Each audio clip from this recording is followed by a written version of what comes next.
see it actually work.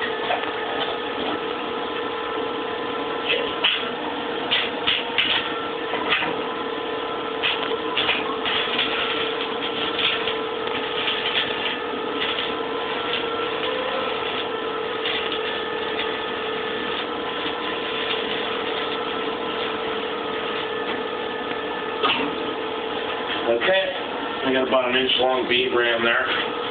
But the biggest thing is you got to use 1/8" rods. I've been using 60-13s, 1/8", and let's see, 60-13, 1/8" rods. All right, that's welding with car batteries.